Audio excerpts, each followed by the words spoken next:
2018 সালের সংসদ নির্বাচনের সাথে জড়িত আইন শৃঙ্খলা বাহিনী ও নির্বাচন কমিশন সহ সকল কর্মকর্তাদের বিরুদ্ধে তদন্তের সিদ্ধান্ত দুদকের।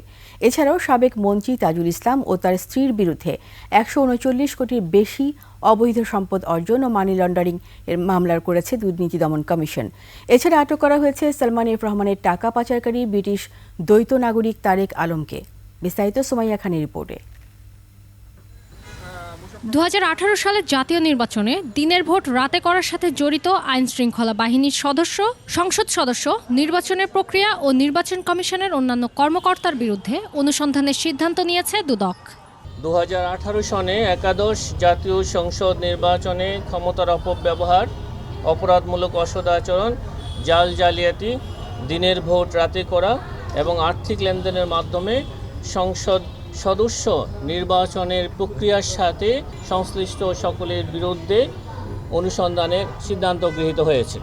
সাবেক স্থানীয় সরকার, পল্লী উন্নয়ন ও সমবায় মন্ত্রী তাজুল ইসলাম ও তার স্ত্রী ফৌজিয়া ইসলামের বিরুদ্ধে 35টি ব্যাংক হিসেবে 139 কোটি টাকার বেশি অবৈধ সম্পদ অর্জন ও মানি লন্ডারিং এর মামলা করেছে দুর্নীতি দমন কমিশন। জনাব মোহাম্মদ তাজুল ইসলাম এবং স্ত্রী মিসেস ফৌজিয়া ইসলামের বিরুদ্ধে আয়ের উৎস আড়াল করে মানি লন্ডারিং সংক্রান্ত অপরাধ করায় তার বিরুদ্ধে সংশ্লিষ্ট আইন ও ধারায় আজ একটি মামলা রুজু হয়েছে।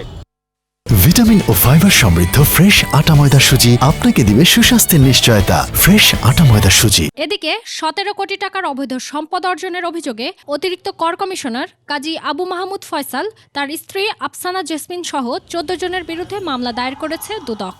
স্বার্থ সংশ্লিষ্ট ব্যক্তিবর্গের নামে সঞ্চয়পত্র ক্রয় ও ব্যাংক ও আর্থিক প্রতিষ্ঠানে হিসাব খুলে মানি লন্ডারিং অপরাধ করায় তাদের সকলের বিরুদ্ধে সংশ্লিষ্ট আইন ও ধারা অনুযায়ী আরও একটি মামলা রুজু করা হয়েছে।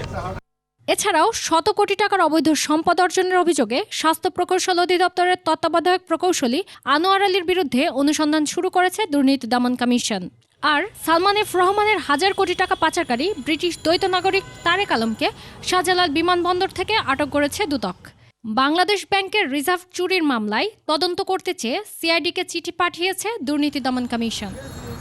সুমাইয়া খান, 21 টেলিভিশন, ঢাকা।